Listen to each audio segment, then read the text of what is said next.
सबको जय श्री राधे। दोस्तों आइए सुनते हैं आज कार्तिक मास की कथा।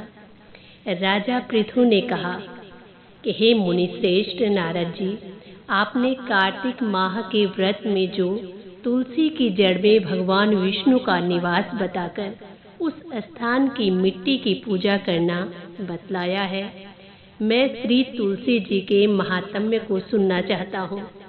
तुलसी जी कहाँ और किस प्रकार उत्पन्न हुई, आप कृपा करके मुझे बताएं।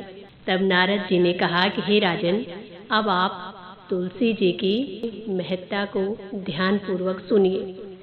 एक बार देवगुरु बृहस्पति और देवराज इंद्र भगवान शंकर का दर्शन करने के लिए कैलाश पर्वत जाते हैं और तब भगवान शंकर ने अपने भक्तों की परीक्षा लेने के लिए जटाधारी गुरु बृहस्पति और देवराज इंद्र भगवान शंकर का दर्शन करने के लिए कैलाश पर्वत जाते हैं और तब भगवान शंकर ने अपने भक्तों की परीक्षा लेने के लिए जटाधारी दिगंबर का रूप धारण कर उन दोनों के मार्ग में अवरोध उत्पन्न कर दिया।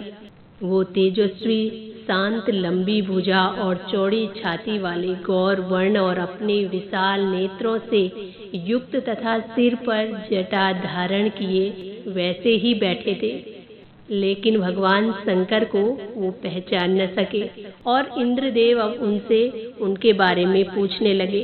कहा कि क्या भगवान शंकर अपने स्थान पर है या कहीं गए हुए हैं।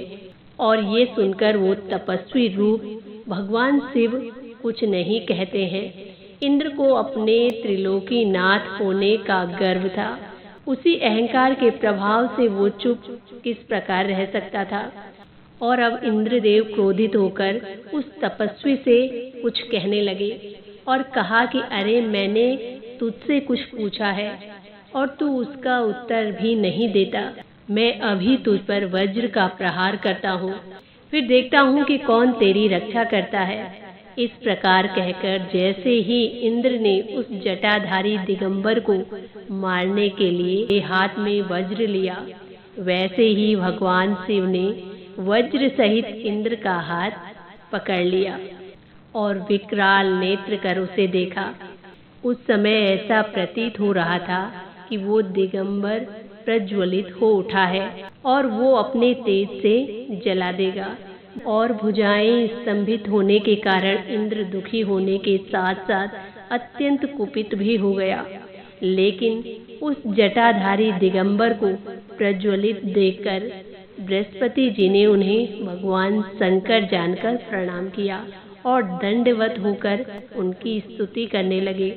बृहस्पति भगवान शंकर से कहने लगे, हे दीनानाथ, हे महादेव, आप अपने क्रोध को शांत कीजिए और इंद्र के इस अपराध को क्षमा कीजिए।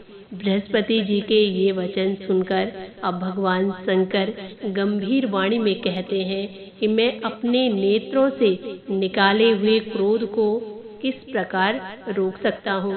तब बृहस्पति जी ने कहा कि भगवान, आप अपना भक्त वत्सल नाम सार्थक करते हुए अपने भक्तों पर दया कीजिए। आप अपने इस तेज को अन्यत्र स्थापित कीजिए और इंद्र का उद्धार कीजिए। ये सुनकर भगवान शंकर गुरु बृहस्पति से बोले, मैं तुम्हारी स्तुति से अत्यंत प्रसन्न हुआ। तुमने इंद्र को जीवन दान दिलवाया। मुझे विश्वास है कि मेरे नेत्रों की अग्नि अब इंद्र को पीड़ित नहीं करेगी। बृहस्पति जी के इस प्रकार कहने से भगवान शिव ने अपने मस्तक से निकाले हुए अग्निमय तेज को अपने हाथों में ले लिया और फिर उसे क्षीर सागर में डाल दिया। उसके बाद भगवान शंकर वहां से अंतर ध्यान हो गए। इस प्रकार जिसको जो जानने की इच्छा थी उसे जानकर इंद्रदेव और बृहस्पति जी अपने अपने स्थान की ओर चले गए। तो दोस्तों, ये थी आज की कहानी। इसी के साथ जय श्री राधे, जय श्री कृष्णा।